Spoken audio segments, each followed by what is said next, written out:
Hi అండి, welcome back to our channel అండి. అందరు ఎట్లున్నారు? బాగున్నారా? నేను కూడా బాగానే ఉన్నానండి.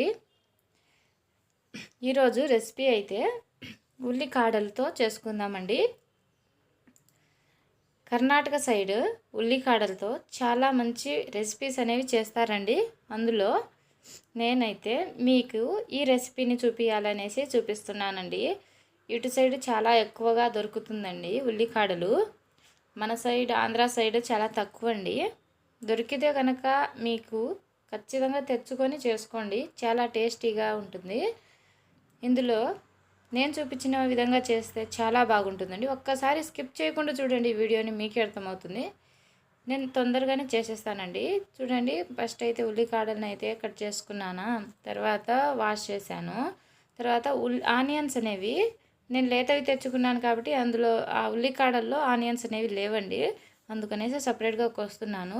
ఒకవేళ మీరు మంచిగా ముదిరినేటివి తెచ్చుకుంటే ఆనియన్స్ వేయాల్సిన అవసరం లేదండి, వాటితోటి సరిపోతుంది మీకు. లైక్ చేయండి. నేనైతే లేవనేసి ఒక ఆనియన్ అయితే కోసానండి. బోలెడన్ని రెసిపీస్తో వస్తానండి. ఈ కెమెరాని నా పాప పట్టుకుంది, ఊపేత్తగా ఊపేస్తుంది బాబోయ్. చూడండి, నేనైతే స్టవ్ వెలిగించానండి, కడాయి అయితే పెట్టేశాను. ఆయిల్ అయితే నేను 2.5 స్పూన్లు అయితే వేస్తానండి. ఆ తర్వాత ఉల్లికాడలను అయితే వేసానండి. ఆయిల్ చాలా వేడిలో ఉందనేసి కొంచెం స్పీడ్గా వేసాను, అందుకనేసి కింద పడిపోయినాయి. చూడండి, అంతా వేసుకున్న తర్వాత పసుపు, ఉప్పు కూడా వేయాలండి. కల్లుప్పునే వేస్తే మంచిదండి, ఎందుకంటే అసలు దీంట్లో నీళ్లు కూడా వేయని అవసరం లేదండి బాబోయ్, నిజంగా. ఇదైతే నేను పట్టించుకున్నానండి. మిరపకాయలను కొనుక్కొని ఎండుమిరపకాయలను ఎండబెట్టిన తర్వాత పొడి చేపించుకున్నానండి. చిన్నపిల్లలకి ఫుడ్ కలర్స్ అనేవి ఎక్కువగా పడవండి, అందుకనేసే నేను ఆల్మోస్ట్ అలా అవాయిడ్ చేయడానికే ట్రై చేస్తానండి. ఇక్కడైతే టమోటా ముక్కల్ని కూడా వేసానండి. ఏమేమి వేసామండి?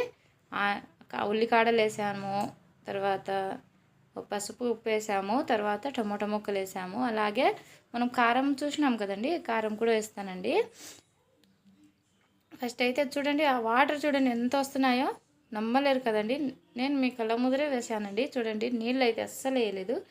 కారం కొంచెం ఘాటుకు తగ్గినట్టుగా వేసానండి, మేము తక్కువనే తింటాం.